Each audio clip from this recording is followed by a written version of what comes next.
Olá, meus queridos amigos e amigas. Nós estamos de volta para iniciar mais uma vez o nosso estudo semanal sobre o Livro dos Espíritos. Sejam bem-vindos ao nosso estudo e, desde já, muito obrigado pela companhia durante as nossas reflexões e estudos sobre essa obra tão importante de filosofia espírita que a nossa doutrina nos oferece. Nós continuaremos agora a estudar a segunda parte do livro e ainda estamos estudando o capítulo 6 dessa segunda parte. Capítulo que versa sobre a vida do espírito ou dos espíritos no plano espiritual. O capítulo tem o título da vida espírita. Hoje nós vamos nos concentrar no item 257. Eu digo item 257 porque ele não é uma pergunta seguida de resposta, como nós estamos acostumados a ver no livro. Mais uma vez, Allan Kardec apresenta ao leitor um texto corrido agora, com as ideias dele mesmo, de Allan Kardec, ou melhor, com as explicações de Allan Kardec sobre aquilo que está sendo ensinado até agora neste capítulo 6. Portanto, nós temos aqui o item ou o tópico ensaio teórico da sensação nos espíritos. É uma espécie de fechamento de temática que nós temos aqui nesse momento da obra. Allan Kardec, como dizíamos, né, apresenta as principais ideias que foram desenvolvidas até agora e faz um aprofundamento, um arremate aqui dessa temática que está sendo estudada no livro. Muito bem, antes de iniciarmos então o texto, vamos à nossa prece inicial. Então, elevemos agora os nossos pensamentos à imagem do amado Mestre Jesus, para que sejamos agraciados com Sua presença divina a nos trazer paz, tranquilidade, serenidade, a trazer também a reposição de nossas forças físicas enquanto desenvolvemos o estudo da obra dos Espíritos Superiores codificada por Allan Kardec. Amado Mestre, somos gratos por mais uma oportunidade de refletir, de pensar e aprender com as obras espíritas. Assim, Senhor, sê conosco, porque entregamos a partir de agora em vossas mãos amorosas nossos pensamentos, nossos sentimentos e a nossa atenção, para que possamos aprender e melhor orientar a nossa conduta aqui na Terra. Muito obrigado, Senhor, que assim seja. Então, meus queridos amigos, nós vamos entrar no texto Ensaio Teórico da Sensação nos Espíritos, lembrando que anteriormente nós estudamos um tópico que justamente vinha desenvolvendo todas essas relações do espírito com a sua capacidade sensitiva. Nós estudamos a percepção, a sensação e os sofrimentos nos espíritos. Espíritos fora do corpo vivendo essa relação com a sua própria sensibilidade. Tivemos por princípio que o espírito é a sede da sensibilidade. Bom, então agora, sequência do livro, Allan Kardec nos apresenta esse ensaio teórico que aprofunda e desenvolve os conhecimentos já adquiridos nas perguntas e respostas anteriores. Eu vou falar bem rapidamente sobre o movimento do texto que a gente vai ver, porque ele é muito simples. Nós teremos 9 parágrafos no texto, né? Começamos a marcar aqui, sempre lembrando que essas marcações de parágrafo não estão na obra original e nem nas obras originais, né? São marcações nossas aqui para facilitar um pouco o nosso estudo. Então, nós teremos 9 parágrafos que compõem esse ensaio e que trazem a análise e a explicação dos ensinamentos já oferecidos nas questões anteriores.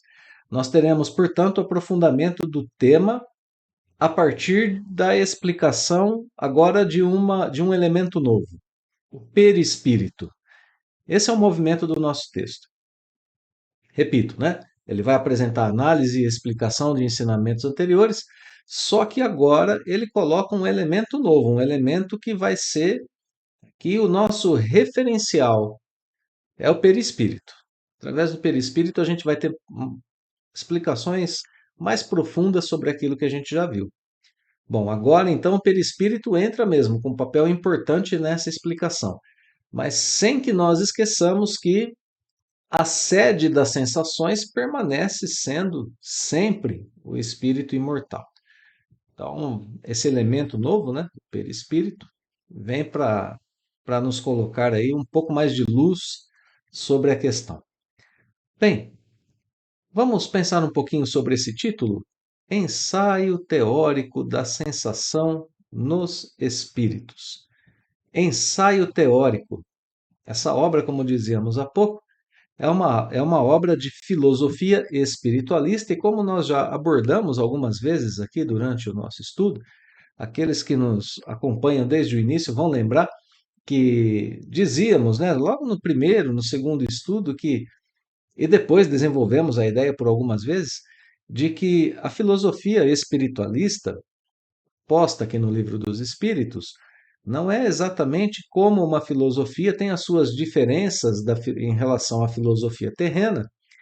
No entanto, ela faz uso de alguns instrumentos da filosofia terrena, que são instrumentos muito bons para a gente poder entender o que está acontecendo aqui, para a gente entender o modo que Kardec escolhe para nos ensinar, para a gente entender conceitos, argumentos, tudo aquilo que faz parte, né, do universo, a lógica, por exemplo, coisas que fazem parte do universo da filosofia desenvolvida pelos homens, que são utilizadas por Allan Kardec para apresentar para a gente a revelação espiritual que contém o Livro dos Espíritos. Bom, então aqui Kardec lança a mão durante esses ensaios de mais um ferramental, de mais um modo de escrita que é próprio da filosofia terrena, que é justamente esse modelo, um ensaio teórico, que nada mais é do que uma investigação que pode ser crítica, analítica, sobre uma questão filosófica que está sendo apresentada. Então ele explora conceitos, apresenta teorias, agrupa argumentos coordenados, explora as interrelações desses elementos, de modo a nos apresentar à inteligência, ao intelecto, a ideia que está sendo proposta. Então, a gente tem essas características em um ensaio teórico. E ele serve justamente a esse fim, né? Ele serve justamente ao fim de nos apresentar de forma mais profunda e concatenada as ideias, a filosofia, os argumentos, tudo aquilo, a teoria, né, que está sendo apresentada. E no nosso caso aqui, a teoria que está sendo apresentada é justamente a teoria das sensações nos espíritos. Então, é hora de seguirmos a linha de pensamento de Allan Kardec, relembrando tudo aquilo que a gente viu nas perguntas anteriores. Vejam que é um modo didático, né, e muito proveitoso de sedimentar conhecimento.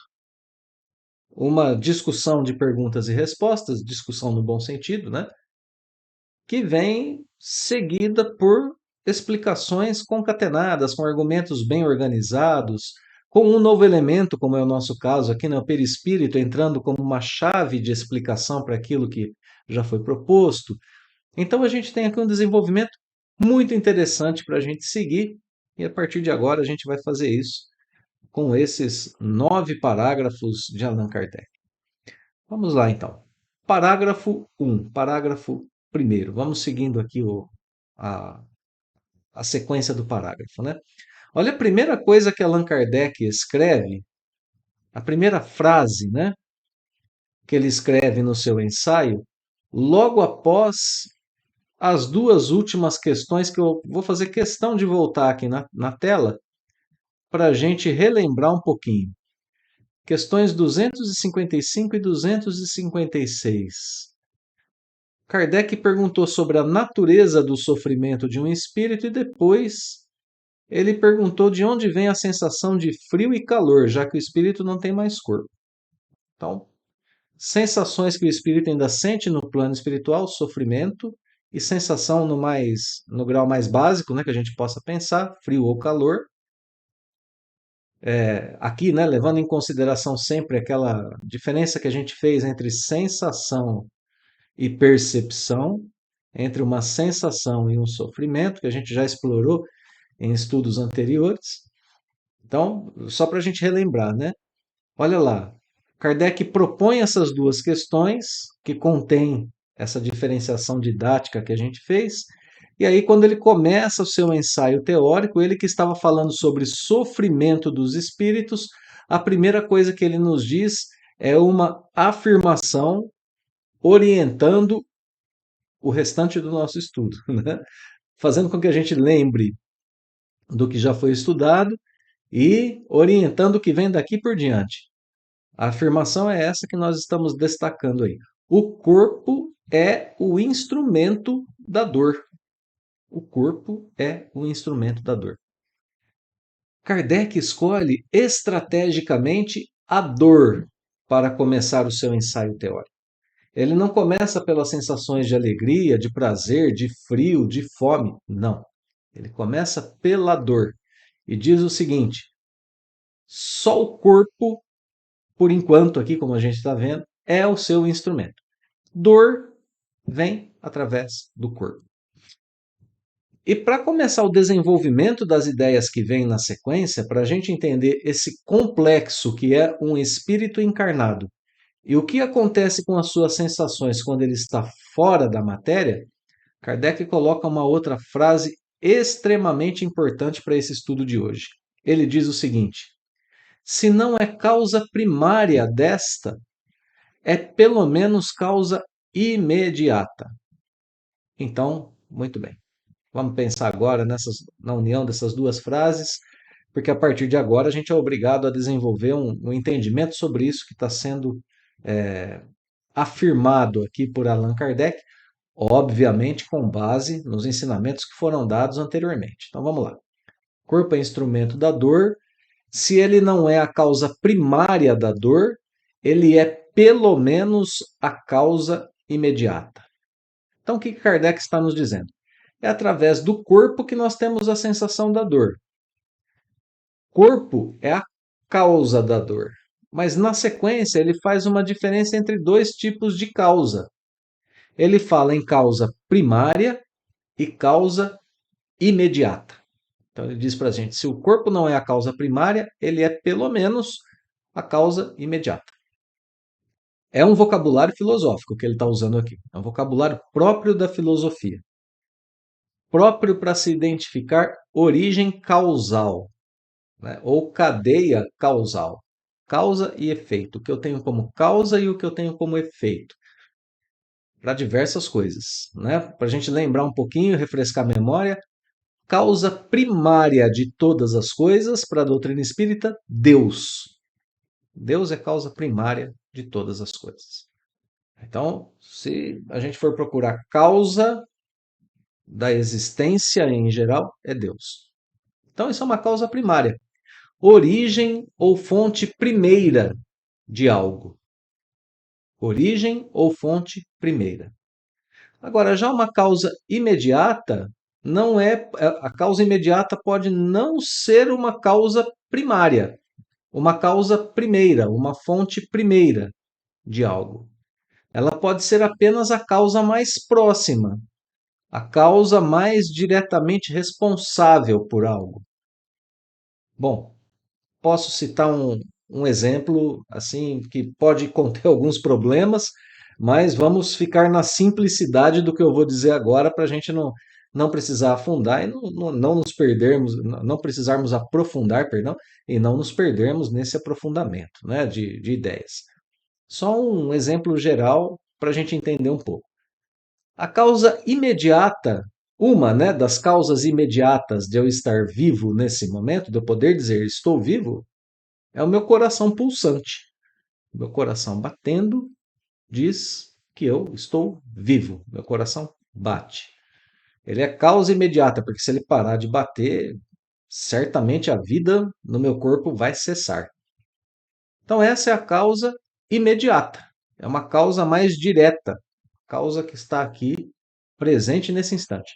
Agora, se eu quiser buscar a causa primária de eu estar vivo, eu vou ter que dizer, como a gente já aprendeu com a doutrina espírita, que o meu corpo está vivo, biologicamente falando, eu sou um ser encarnado, estou vivo por causa da ação do meu espírito e do meu perispírito, que estão unidos a esse corpo. Essa é a causa primária dessa vida corpórea. Se eu tirar espírito e perispírito, o corpo morre, né? Ou então, no processo contrário, como a gente já aprendeu, o corpo deixa de funcionar, ele não terá mais espírito e perispírito. Mas o que mantém esse corpo vivo, inclusive com o fluido vital, é a presença do espírito e do perispírito. Então, olha só, causa imediata, o coração pulsante. Causa primeira, presença do ser imortal, do ser espiritual, né? Então, retomando, uma causa primária é o ponto de origem, é o ponto inicial que desencadeia algum efeito. Enquanto a causa imediata é uma causa mais diretamente responsável por aquele efeito que está vigente, que está em questão em um momento específico, como eu citei agora a questão da vida, né? Então, olha só, vou voltar um pouquinho o texto na tela agora. Então, se o corpo não é a causa primária da dor, olha que interessante que Kardec está dizendo, gente. A sensação de dor pode não ter como causa primária o corpo. Claro que não. A gente já estudou, né, nas questões anteriores, que o espírito é a sede das sensações todas. Então, se o corpo não é causa primária, para o espírito que está encarnado, ele é causa imediata da dor. Olha só, vou citar um outro exemplo agora. Eu fico um tempão preocupado com algo que está para acontecer. Uma viagem de um ente querido, dificuldades financeiras que podem me levar à ruína, um exame médico que pode confirmar ou não uma doença grave. Bom, enfim, eu fico um tempo preocupado com isso, ansioso, angustiado. Daqui a pouco, a gente sabe que isso é comum, vai começar a dar aquela dor, aquele nó de angústia aqui no peito, né? Então, olha só, por um tempo era só uma preocupação, era algo espiritual. Passou um tempo, essa preocupação foi ganhando um poder tão grande que repercutiu no corpo físico a ponto de causar uma dor corpórea no peito daquele que está preocupado, que está ansioso. Olha um mecanismo aqui, né? Então, o corpo, nesse sentido, nesse exemplo que eu estou dando, pode não ser a causa primária. A causa primária foi uma preocupação que eu deixei crescer demais. Mas ele é a causa imediata, porque está doendo nele. É ele que está transmitindo a sensação de dor ao espírito, que é sensível a ele, né? Então, muito bem. Se não é causa primária, é causa imediata. A alma tem a percepção da dor. E essa percepção é o efeito. Então, vejam como que é importantíssimo o aprendizado da doutrina espírita para a gente nesse instante. Tem a dor e apenas a dor no corpo. Eu não identifiquei que ela surgiu aqui por causa da minha preocupação. Então eu vou ao médico, peço a ele um remedinho, ele me dá, ele me analisa, ele faz a consulta, né? E então ele diz: tome esse remédio. Aí eu tomo o remédio, realmente a dor do corpo melhora, ela chega até a desaparecer. Mas eu continuo preocupado. O corpo já tinha avisado: mude seus pensamentos. Você está adoecendo espiritualmente. Ansiedade, preocupação em demasia não fazem parte da boa conduta da vida do espírito. Ele precisa ter mais confiança e mais fé. Então ele consegue se proteger das doenças. Bom, eu não fiz isso.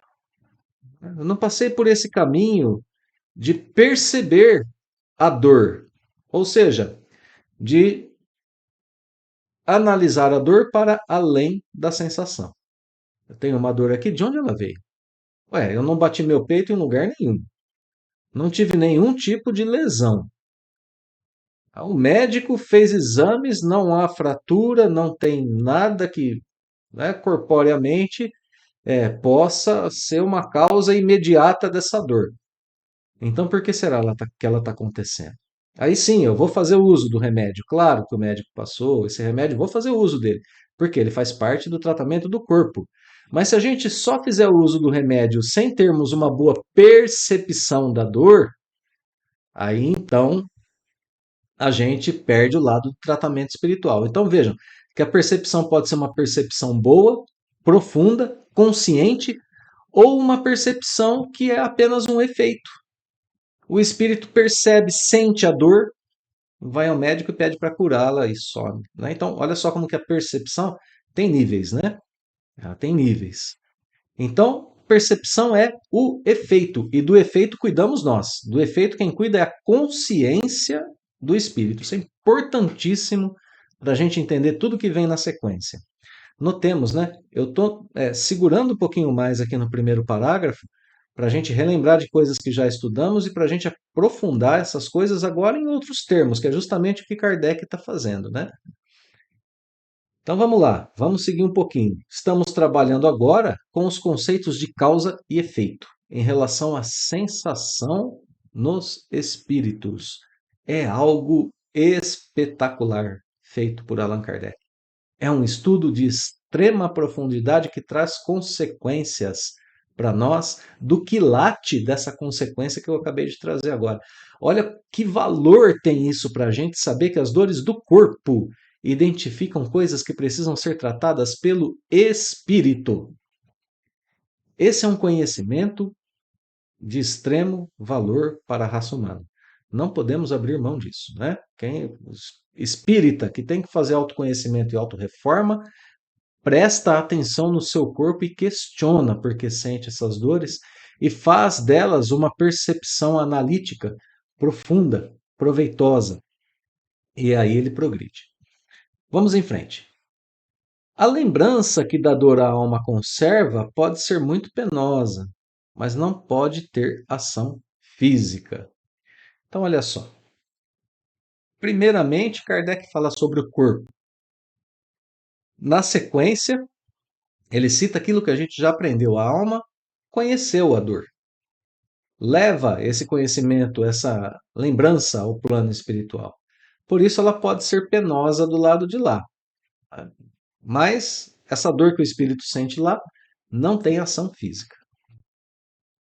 Na sequência, temos um exemplo disso. Enquanto encarnados mesmo, não vemos todos os dias a recordação ou a apreensão de um mal físico produzirem o efeito desse mal como se real fora? Então a gente lembra de uma dor que a gente sentiu, ou a gente vê uma pessoa sentindo uma dor e a gente fala, nossa, eu senti junto, né?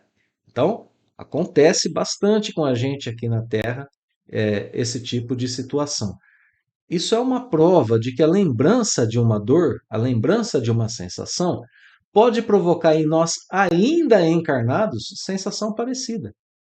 Imagine no espírito que está desencarnado, que é mais sensível, né? Não tem os impedimentos de um corpo para segurar ali as sensações causadas pelos seus pensamentos. Acontecem mais rápido nele, né?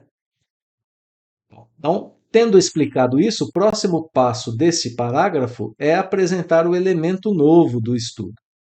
Então, Allan Kardec vai explicar agora para a gente como acontecem esses fenômenos, como acontece, vou usar uma palavra que nem deveria, né? Como acontece essa mecânica das sensações provocando dor no espírito. E ele diz aqui no parágrafo que o elemento novo que ele vai apresentar para a gente é o perispírito. Então, o que nós temos aqui de novo, né? Kardec explicando a dor em nível causal nos espíritos. O corpo físico, ele está nos dizendo, né? Para fazer essa explicação, o corpo físico pode ser a causa imediata, para encarnados apenas. Causa primária da sensação é o espírito. Como entender isso? A partir de um estudo aprofundado do perispírito. Eu faço um pequeno parêntese aqui agora para dizer algo que já dissemos anteriormente, mas que vale a pena relembrar. Quando Kardec diz que a causa primária da sensação é o espírito e não o corpo, quando nós aprendemos isso, nós temos em nossas mãos a consciência da liberdade que nós teremos e que nós temos. Nós podemos minorar, diminuir, controlar as dores, até mesmo do corpo físico, se aprendemos a controlar os processos mentais que envolvem a sensação. Como a gente já viu em estudo anterior, por exemplo, com Leon Denis, né? Falando, olha, reforma moral, é autocontrole, é autoconhecimento, é meditação, tudo aquilo que a gente viu com Leon Denis no estudo anterior, né? Extremamente consolador. Não estamos presos ao ciclo da dor para sempre, né? Por causa do corpo e nem por causa do espírito. Então, bom, ele anuncia esse estudo aprofundado e diz que esse estudo é, é, nasce porque o perispírito tem um grande papel em diversos fenômenos espíritas, como, por exemplo, ele cita alguns exemplos, né, na sequência. Nas aparições, nos casos dos suicidas, nos casos daqueles que estão supliciados em sofrimento, né, porque se entregaram a gozos materiais, e outros casos, né, que Kardec não cita aqui, mas que certamente foram analisados, né? Então, quando se analisa esses casos da ótica do conhecimento que a gente tem do perispírito, a gente entende melhor as sensações que o espírito tem enquanto desencarnado, né? Então, olha só, uma outra consequência disso, né? Fazendo outro breve parêntese aqui. A sede da sensação é o espírito. Bom, se isso nos dá liberdade, se isso nos dá grau de ação sobre a dor, isso também garante que a experiência vivida não se perca de uma encarnação a outra, pois a sensação é do espírito. Não é importantíssimo isso? Olha, eu vivo uma dor aqui nessa vida que é por meu processo educacional. Não a perco, não perco essa memória quando vou ao plano espiritual e nem quando venho para as próximas encarnações. Então eu continuo o meu processo educacional. Se a sede da sensação não fosse o espírito, ele esquecesse tudo que experienciou, aí a gente teria problemas, né, em relação à lei do progresso. Bom, primeiro parágrafo: dor em sua causa, dor nas relações de causa e efeito, é isso que a gente vai estudar, e apresentando um novo elemento que é o perispírito. A partir do parágrafo 2, a gente tem o desenvolvimento desse enunciado do parágrafo 1, agora já apresentando esse estudo do perispírito propriamente dito. Um estudo aqui que a gente vai poder acompanhar a partir desse momento. Vamos lá. Primeira coisa que Kardec diz é que o perispírito, como todos nós já sabemos, estamos acostumados com essa ideia, é o laço que prende o corpo ao espírito. Esse laço semimaterial que é retirado do fluido universal que compõe o ambiente do planeta Terra, para nós espíritos encarnados aqui, né? Então, olha lá. Vivemos com o corpo denso, matéria do planeta Terra. O outro corpo, o corpo perispiritual, pertence ao fluido universal que compõe aqui o nosso planeta. Só para a gente relembrar, né? A gente já estudou isso também em capítulos anteriores do livro. Kardec nos relembra que ele participa ao mesmo tempo da eletricidade. A gente já estudou também aqui que essa palavra eletricidade não tinha na época de Kardec o mesmo entendimento que nós temos hoje, mas enfim, né? Ao mesmo tempo dos fluidos elétricos, do fluido magnético e até certo ponto da matéria inerte. Então, o perispírito tem relação com esses fluidos e até com a matéria mais densa, mais pesada.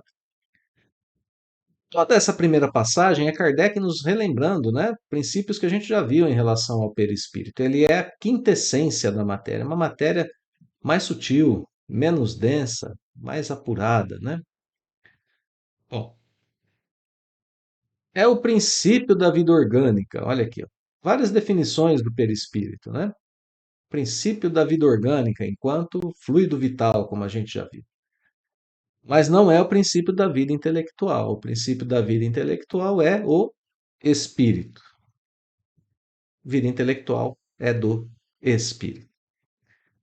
Além disso, o perispírito é o agente que garante, é o agente das sensações exteriores. E aqui é onde a gente começa a relacionar a nossa concepção de perispírito com as sensações, que é o estudo que está sendo colocado, né? Ele é agente das sensações exteriores.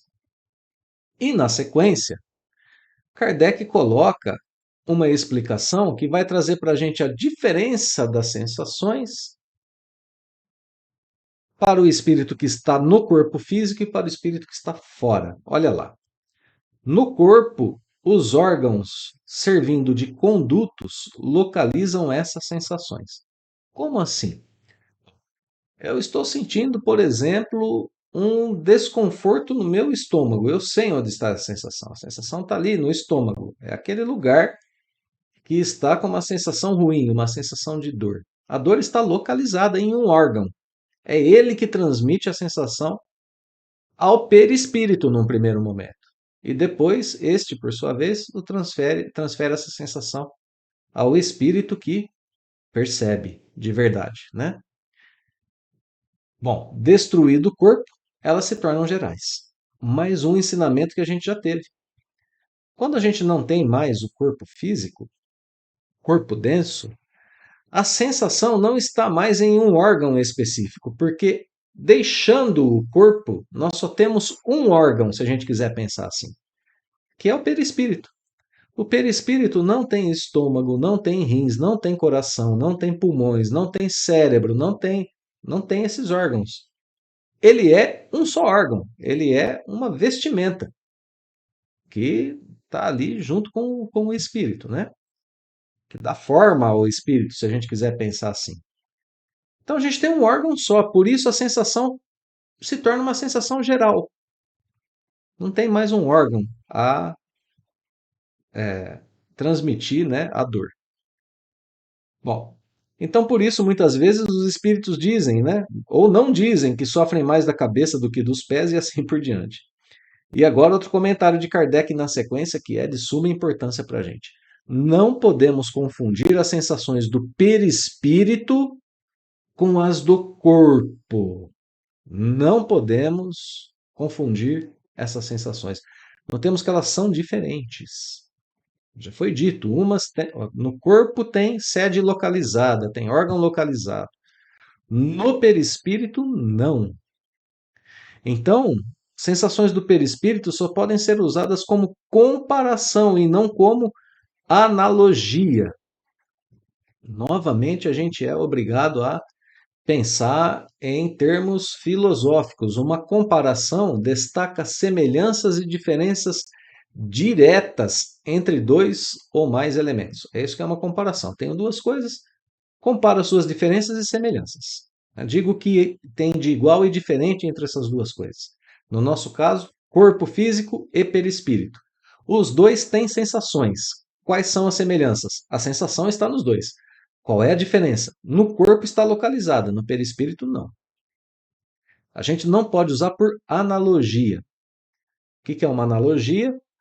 Analogia é o uso das semelhanças para explicar o conceito, um conceito mais complexo, estabelecendo relação mais profunda, né, entre esses elementos comparados. É justamente o que Kardec não quer fazer.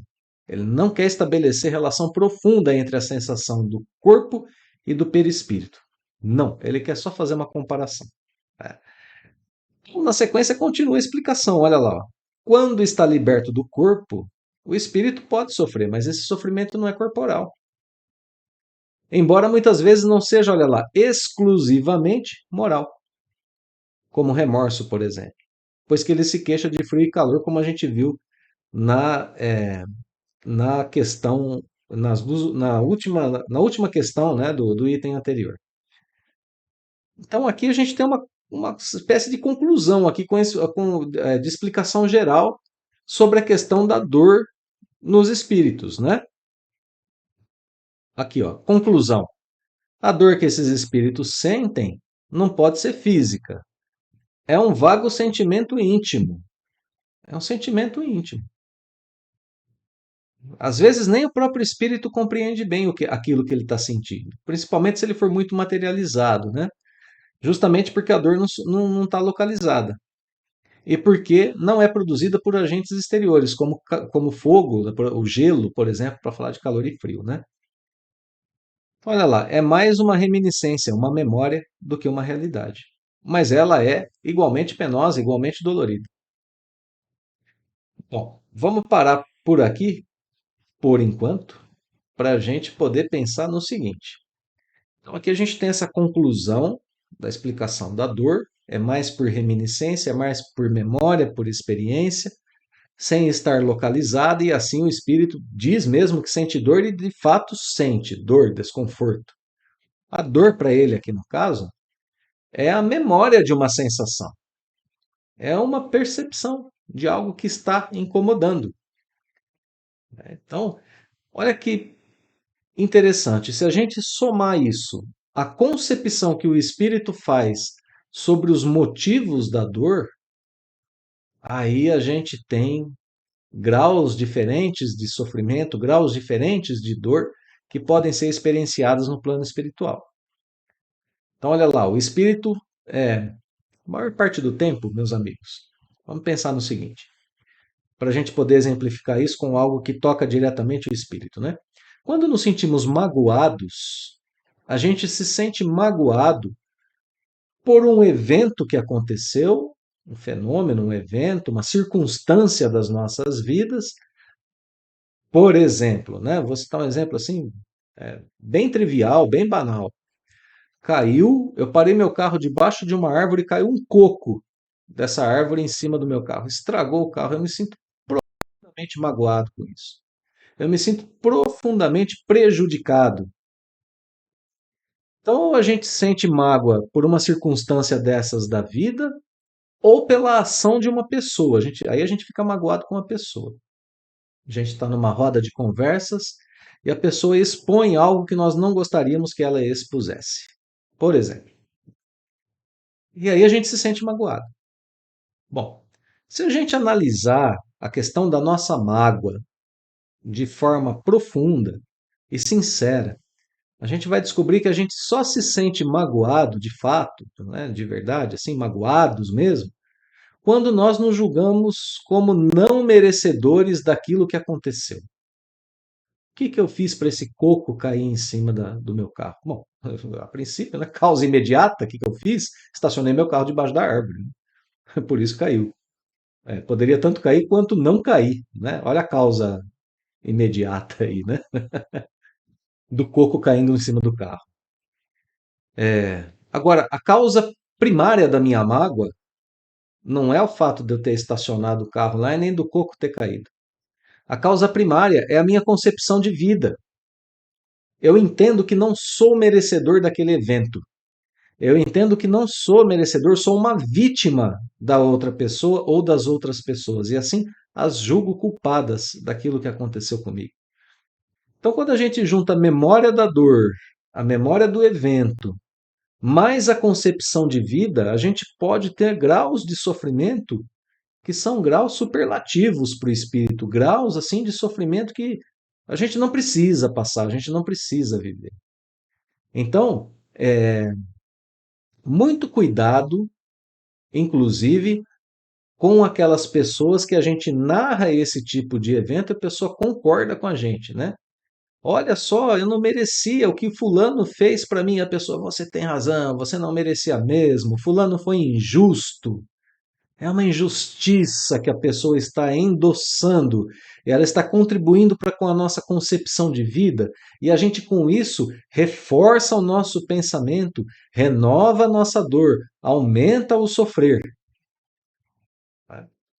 A pessoa até às vezes aumenta alguns pontos falando sobre defeitos da outra pessoa, falando sobre o descuidado da prefeitura que não tirou os cocos maduros da árvore. E assim a gente vai aumentando em nós, né, fermentando aquelas ideias que muitas vezes fazem com que a gente aumente o nosso sofrimento. Então, mesmo que a pessoa concorde conosco, olha como é importante conhecimento, né, dos processos espirituais que nos envolvem. ela está contribuindo para com o aumento do nosso sofrer, da nossa dor. Ela pensa que está nos ajudando, mas não está. É fácil dizer e identificar para a gente que o espírito revoltado aumenta tanto a sua dor moral quanto a sua dor física. A revolta não diminui minha dor física, pelo contrário, aumenta. Dispara o meu coração, causa sudorese. Alguém já. Um exemplo assim, de novo, né? Muito rápido disso. Se a gente está com dor de cabeça, aquela dor latejante, e a gente se mexe um pouco mais, tenta fazer um exercício, levantar, andar mais rápido, o coração dispara, a pressão consanguínea aumenta e a dor aumenta, né? Lateja ainda mais. Não dá para fazer exercício, não dá para se mexer muito. Quando a gente está com dor de cabeça, a gente precisa ficar quietinho, né? A gente precisa de serenidade, de inércia. Para o espírito é o mesmo. O espírito não deve se exaltar diante das dores. Se ele se exalta, se ele se revolta, ele sente mais sofrimento. Então, cuidado, porque eu estou falando de companhias terrenas, mas as companhias do plano espiritual fazem o mesmo. Percebem que a gente está com pensamentos destrutivos, eles fomentam em nós esses pensamentos se tem o interesse de nos causar o mal. Então, né, é muito importante a gente prestar atenção naquilo que a gente pensa e na concepção de vida que a gente tem. Mais tarde, um pouquinho, a gente volta a falar sobre essa concepção de vida. Mas o importante aqui da gente entender, nesses dois parágrafos primeiros, é essa relação, né, do nosso pensamento, da nossa concepção, unida à sensação. Isso é muito importante para a gente. Vamos adiante, agora a gente consegue andar um pouquinho mais rápido nos próximos parágrafos e consegue fechar aqui com as ideias que Kardec está nos apresentando, né? Então, olha só, Kardec evoca aqui a experiência para dizer que quando acontece a morte do corpo físico, a velocidade de desprendimento do perispírito com o corpo é maior ou menor, dependendo o caso. Dependendo do caso, dependendo do espírito que está desencarnando. Muitas vezes, por causa dessa separação mais lenta, né, entre espírito e corpo, o espírito às vezes crê que ainda está vivo, que não está morto, porque ele se sente vivo. Olha a sensação aqui. O perispírito está ligado ao corpo, está lá. Os dois têm ligação ainda, embora o corpo esteja morto. O corpo não funcione mais enquanto máquina, né? Mas o espírito se sente ligado a ele, se sente vivo, tem a sensação de estar vivo, né? De estar num corpo, mesmo que veja ao seu lado o corpo. É um momento de confusão aqui, né? Então, olha só, essa situação dura enquanto haja qualquer ligação entre o corpo e perispírito. Então, aqui a gente está vendo o que acontece nos momentos seguintes à desencarnação. E a gente está vendo também a confusão que pode acontecer. Kardec narra que um suicida contou certa vez o seguinte: eu não estou morto, no entanto, sinto os vermes a me roerem. Ele sentia os vermes roendo a carne do corpo, embora o corpo estivesse morto. Por que que ele sentia? Porque ele tinha essa sensação, porque seu perispírito ainda estava ligado ao corpo. E Kardec explica que certamente os vermes não roíam seu perispírito e muito menos o espírito, roíam apenas o corpo. Mas como não estava completamente separado, não estavam separados completamente corpo e perispírito, havia uma espécie de repercussão moral. Ele via e sentia. E Kardec faz uma correção no texto logo na sequência que é muito curiosa para a gente ver. Ele diz assim: olha, repercussão talvez não seja bem a palavra, o termo próprio, o melhor jeito de se expressar. Porque repercussão dá a ideia de algo material. O som repercutindo em um ambiente, por exemplo, é uma coisa material. E Kardec está dizendo: não é um efeito material. Olha aqui de novo, né? Estudo de causa e efeito. Era uma visão que o espírito tinha daquilo que se passava com o corpo, uma ilusão que ele tomava por realidade. Ele não precisava estar sentindo aquilo, se ele tivesse consciência mesmo da sua desencarnação, né? Então, olha só, aqui a gente está vendo a descrição desse momento de confusão que pode acontecer para alguns espíritos ainda muito materializados, né? O que havia mais certo, né, era uma reminiscência, e não a dor propriamente dita, não a sensação propriamente dita. Havia o sentimento de um fato, né? Mais ou menos comparável com aquilo que a gente dizia agora há pouco. Eu vejo a pessoa dar aquele esbarrão num lugar que, né, que deixa aquela marca, a gente vê acontecer, a gente fala, nossa, senti a dor junto.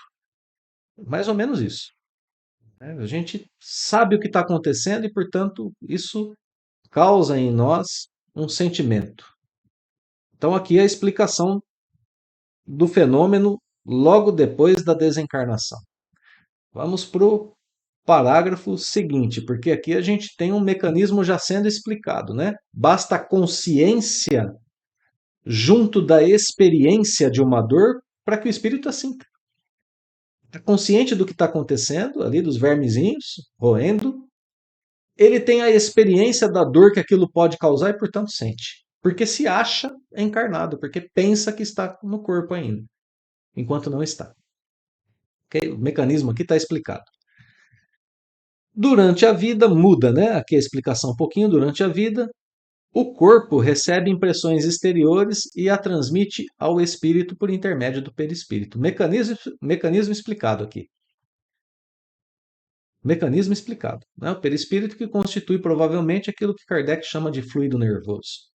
Aqui para as explicações espíritas está ótimo esse termo, a gente não precisa desenvolver nem buscar na ciência atual. Está ótima a explicação. O corpo recebe uma impressão, transmite por via nervosa ao cérebro, o corpo como um todo está ligado ao perispírito, o perispírito, por sua vez, envia essa sensação ao espírito. Pronto, explicação da sensação corpórea. Está dada, né? De modo simples. Bom, só que aí a gente desencarna, né? A gente morre. Olha só. Morto o corpo nada mais sente. Não tem nem espírito nem perispírito junto ao corpo. Só que esse desprendimento do corpo, né? O espírito desprendido do corpo, melhor dizendo, ainda experimenta sensações. Mas agora, através de um conduto limitado. Esse conduto limitado não é mais o corpo, é o perispírito. Por isso, Kardec começou a explicação lá atrás para a gente, né? Dizendo: olha, agora é perispírito. Ainda, se o espírito não tivesse perispírito, seria inacessível a toda e qualquer sensação dolorosa. É o que se dá com espíritos purificados. Então, aqui no parágrafo 4, né, como o suicida não está purificado, como ele está muito ligado à matéria, ainda está suscetível a essa dor. E aqui no final, a gente tem a questão da dor, como ela é fora da vida, como ela é na vida de espíritos puros. Né? Lembramos que anteriormente dissemos que quanto mais puro o espírito, mais sutil é seu perispírito, menos denso, menos material, até quase se confundir com o espírito. Pois é, então, sem sensações de dor. Ok? Agora, no parágrafo 5, sem sensações de dor, até porque o veículo da dor foi se depurando também, que era o perispírito, né?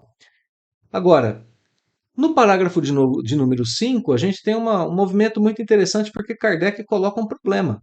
Ora, se o perispírito se depura tanto que ele deixa de transmitir a dor, ele vai deixar de transmitir também as sensações mais agradáveis? E aí, a gente não sente nem dor nem prazer quando a gente for espírito puro? A explicação que vem na sequência é maravilhosa.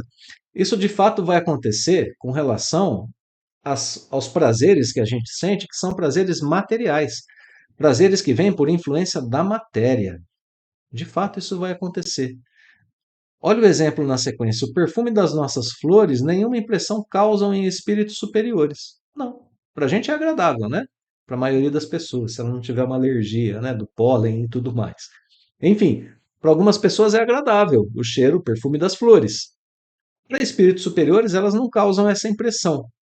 Entretanto, ele experimenta sensações íntimas de um encanto indefinível, das quais ideia alguma podemos formar, porque a esse respeito somos quais cegos de nascença diante da luz. O que Kardec está dizendo? Que para o espírito que progrediu, existem outras sensações muito mais puras, muito mais sublimes, muito mais agradáveis do que aquelas que nós sentimos em relação à matéria. Né? Então, que ensinamento maravilhoso que a gente tem nesse parágrafo, né?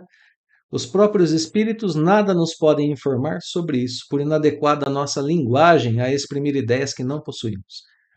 Então dependemos aqui do progresso do nosso ser para o aprimorar, o sublimar das nossas sensações. Né? Um espírito que tem sensações mais sublimes não precisa estar ligado à sensação de dor. Né? Pelo seu próprio grau de progresso, ele já pode estar livre disso. Rápido parêntese, que missão a do Cristo, hein? Que missão belíssima de Jesus, que abre mão de estar privado da dor, vem a um corpo físico exatamente igual ao nosso, que inevitavelmente transmite dor. Por estarmos encarnados, o corpo nos transmite pequenas dores e pequenas sensações o tempo todo.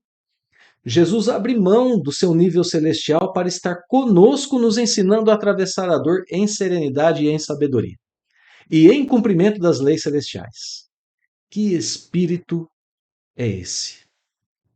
Só um espírito de grau extremamente elevado para abrir mão de conforto, para abrir mão de sensações sublimes, superiores, celestiais, para nos socorrer, para nos ensinar a chegar ao mesmo patamar. Que espírito, né? Jesus.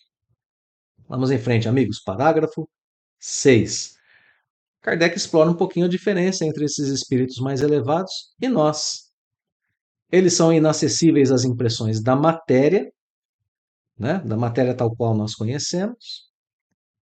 E nós, os de espírito mais denso, percebemos sons, odores, não, porém, apenas por uma parte limitada de suas individualidades, conforme lhes sucedia. Então, diferente um pouquinho dos espíritos superiores para nós, né? Espíritos superiores não têm as impressões da matéria. O invólucro deles, o perispírito deles, não encontra analogia nesse mundo. O mesmo não acontece com a gente que tem o perispírito mais denso. A gente ainda percebe sons, odores, não pelos olhos, não pelos ouvidos, mas pelo perispírito. Ok? Então, explicação da diferença entre nós e eles. No espírito, as vibrações moleculares se fazem sentir em todo o ser e lhes chegam assim ao sensorium comune, que é o próprio espírito. Essa expressão sensorium comune, ela pode ser traduzida para nós como o sentido comum. Termo tem de raízes filosóficas que tenta buscar aquilo que todo mundo sente, né? Aquilo que é o sentido mesmo comum para todo mundo, né? As sensações que são comuns a todos. Né? Então é assim que a gente sente, as vibrações moleculares se sentem em todo o ser, em todo o perispírito.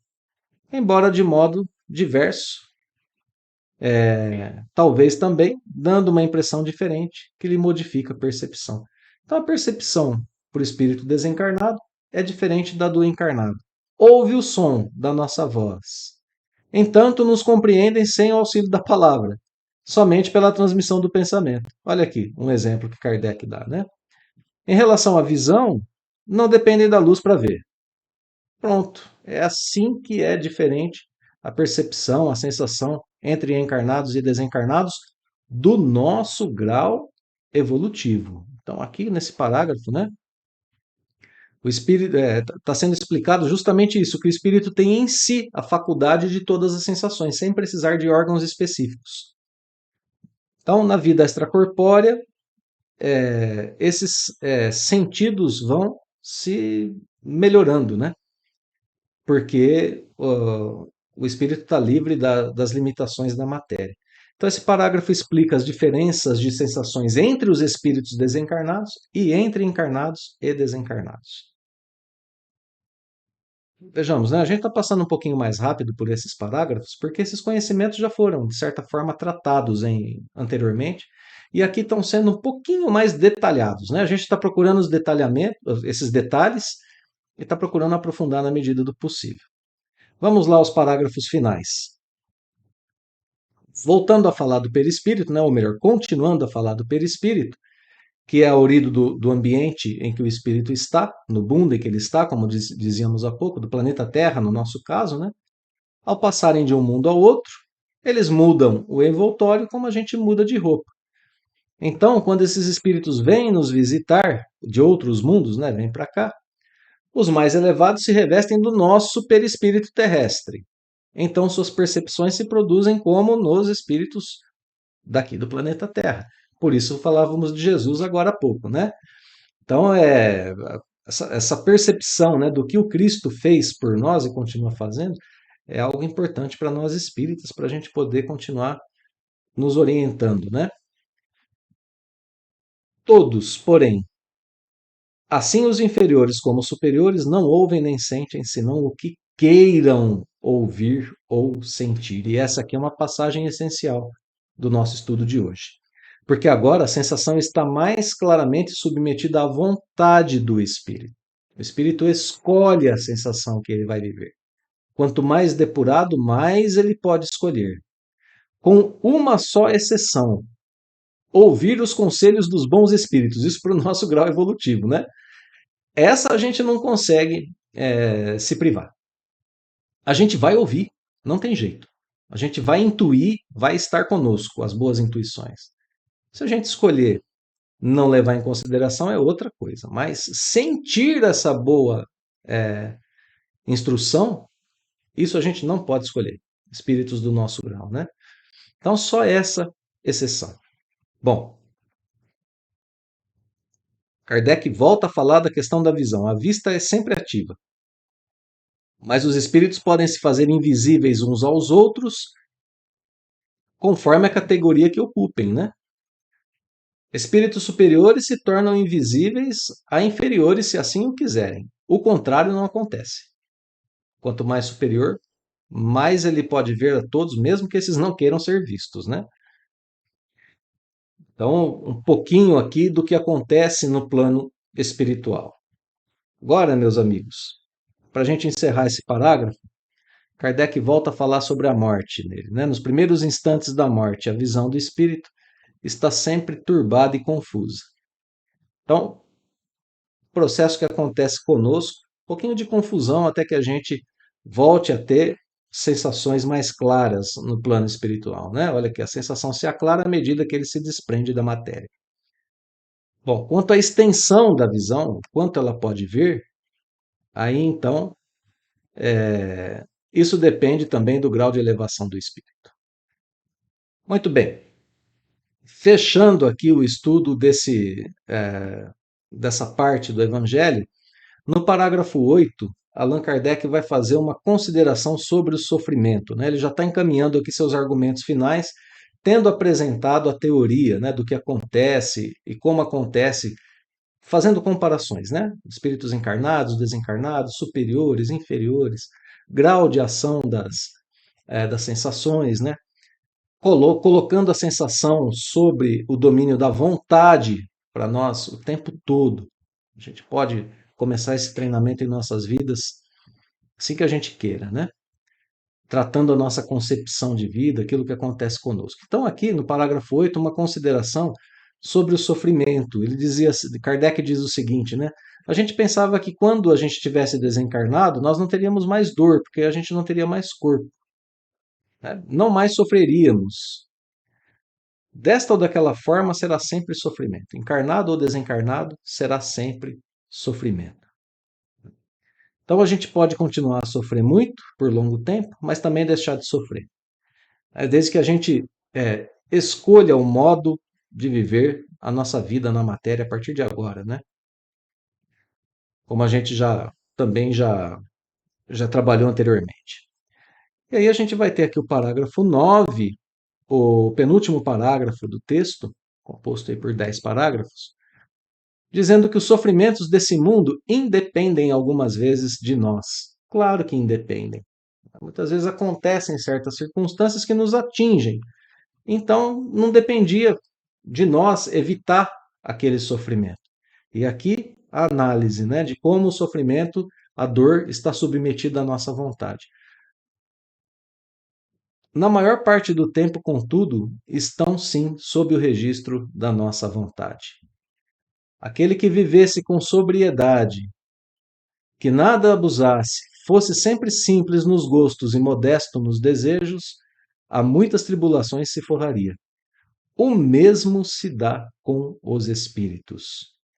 O sofrimento deles se dá por consequência, por efeito da maneira como viveu na Terra. Vimos que seu sofrer resulta dos laços que ainda o prendem à matéria. Quanto mais desmaterializado, menos dolorosas sensações experimentará. Então está em suas mãos libertar-se da influência da vida atual. Ele tem o livre-arbítrio, tem por consequência a faculdade de escolha entre o fazer e o não fazer. Caminho para nós aqui na Terra, amigos. Dome as suas paixões animais. Não alimente nem ódio, nem inveja, nem ciúme, nem orgulho, muito menos egoísmo. Purifique-se nutrindo bons sentimentos, pratique o bem.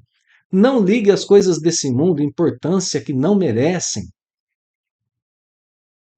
Assim, quando deixar esse invólucro material, não mais sofrerá a influência da matéria, não sentirá mais dor. Sentir-se-á feliz por haver se libertado deles, né, desses sentimentos desagradáveis, e a paz da sua consciência o isentará de qualquer sofrimento moral. Vou parar aqui um pouquinho o texto agora, para a gente encaminhar o encerramento do nosso estudo. Falta só o parágrafo 10 ali, que é curtinho, e a gente vai fazer um comentário muito breve sobre ele.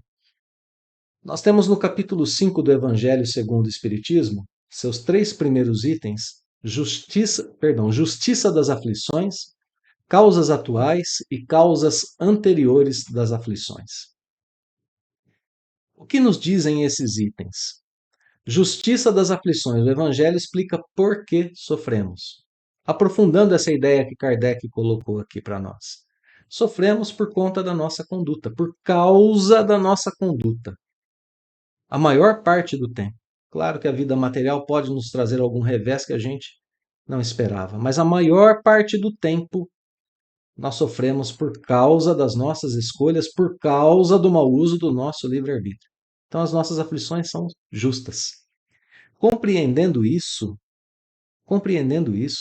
nós estamos melhorando a nossa concepção a respeito da dor. E, portanto, pode ter dor, mas não terá sofrimento profundo. Estamos mudando a nossa percepção do mundo que nos cerca. Entendemos que nós somos as causas atuais e anteriores das nossas aflições. Kardec, inclusive, pede para nós um exercício nesse item causas anteriores das aflições. Ele diz assim, ó, remonta do efeito à causa da sua dor e você vai encontrar a atitude que você teve que provocou aquilo. Então a gente pensa assim, por que eu tenho um relacionamento tão difícil com fulano? Aí eu começo a lembrar como a gente veio convivendo nos últimos tempos e a gente vai encontrar lá no começo algo que a gente fez que a gente poderia não ter feito e que não teria desencadeado um relacionamento tão difícil. Por exemplo, né? Se não encontra nessa vida, a gente tem que ter tranquilidade de saber que a causa somos nós mesmos, mas em vidas anteriores. Isso faz com que as nossas aflições sejam justas. Bom, compreendendo isso, a gente sempre pode até sentir a dor, mas a gente sofre menos, a gente busca solução e a gente sabe que ela é passageira. Termina com o corpo. Pronto. Terminou o corpo, terminou essa vida, a gente cumpriu a nossa missão. Estando desencarnados, não precisamos mais ter as dores das doenças que estão conosco, o câncer, a, a, o AVC, os problemas cardíacos, os problemas estomacais, e assim por diante, né? Não precisamos ter mais. Desencarnou, acabou a dor do corpo. Vida que segue, né? Em outro patamar, em outro tipo de sensação, mais sublime e mais elevada. Eu quero citar agora as passagens dos evangelhos de Mateus e Lucas que estão na abertura do capítulo 5. Jesus dando as bem-aventuranças. Bem-aventurados os que choram, serão consolados. Os famintos, aqueles que têm sede de justiça, serão saciados. Sofrem perseguição da justiça, deles é o reino dos céus. Olha só, a dor pode ser vivida aqui, mas as compensações futuras para aquele que compreende e enfrenta com coragem as suas dores está dada, né? A compensação está dada em vida futura. Felizes, bem-aventurados os que são pobres, que enfrentam bem esses momentos. Aqueles que têm fome serão saciados. Agora, no Evangelho de Lucas, capítulo 6, uma advertência. Ai de vós ricos, que tendes no mundo a vossa consolação. Jesus não está condenando a riqueza, meus amigos. Está dizendo assim: você tem um sofrimento, uma dor, uma angústia. Aí a gente vai até o shopping, escolhe um celular novo, compra um carro novo, uma roupa nova, volta com as sacolas cheias para casa, feliz da vida, né? Porque a gente está encontrando no mundo a nossa consolação. A gente recorre aos vícios para sentir prazer e esquecer as dores. Estamos encontrando no mundo a nossa satisfação. A condenação de Jesus não é a riqueza. A condenação de Jesus é aqueles que fazem da riqueza o caminho para o desvio das dores que educam. Encontram aqui na terra aquilo que deve ser encontrado no espírito. Sentiu satisfação aqui, só que desencarnou e aí não consegue mais sentir a satisfação do corpo, o prazer do corpo. E aí, do lado de lá, como a tarefa que não foi cumprida, se junta a dor vivida na terra, a lembrança da dor vivida na terra, a consciência pesada da má conduta moral. Por isso Jesus diz: ai de vós, ricos, pelo mau uso, né, do livre-arbítrio e da riqueza. Então, depois da receita que Kardec nos deu aqui no parágrafo 9, né, para nos livrarmos dessas circunstâncias e da reflexão sobre Jesus, vamos ao último parágrafo do nosso texto. Kardec diz: interrogamos aos milhares espíritos que na Terra pertenceram a todas as classes da sociedade, ocuparam todas as posições sociais. Estudamos-los em todos os períodos da vida espírita, a partir do momento em que abandonaram o corpo. Acompanhamos-los passo a passo na vida de além-túmulo, para observar as mudanças que se operavam neles, nas suas ideias, nos seus sentimentos, e sob esse aspecto não foram os que aqui se encontraram entre os homens mais vulgares os que nos proporcionaram menos preciosos elementos de estudo. Olha o tamanho do trabalho de Kardec, né? Interrogar milhares de espíritos, lógico, com auxílio de vários centros espíritas, vários médiums, né? Mas interrogar aos milhares os espíritos para analisar as suas experiências e chegar nessa conclusão, que não foram os que se encontraram entre os homens mais vulgares que proporcionaram menos preciosos elementos de estudo. Que interessante, né? Notamos sempre que os sofrimentos guardavam relação com o proceder que eles tiveram e cujas consequências experimentavam. Que a outra vida é fonte de inefável ventura para aqueles que seguiram o bom caminho. Deduz-se daí aos que sofrem, isso acontece porque o quiseram. Olha aqui a última relação entre vontade e sofrer. Escolheram o tipo de vida, né, que iam seguir. Que, portanto, só de si mesmos se devem queixar, quer no outro mundo, quer neste. Essa é a conclusão do trabalho magnífico de Allan Kardec nesse ensaio, né, sobre as sensações dos espíritos no plano espiritual. E cuidemos de nossos pensamentos. Cuidemos muito de nossas concepções de vida, para que a gente possa dirigi-los aos objetivos mais nobres da nossa existência, ao bem-estar espiritual. O tempo todo, busquemos o bem-estar espiritual. Este que é o mais importante para todos nós. Meus queridos amigos, queridos irmãos, como sempre deixo o abraço fraterno e o agradecimento pela companhia nos estudos e o convite. Nos vemos na próxima semana com a sequência do estudo de O Livro dos Espíritos. Até lá!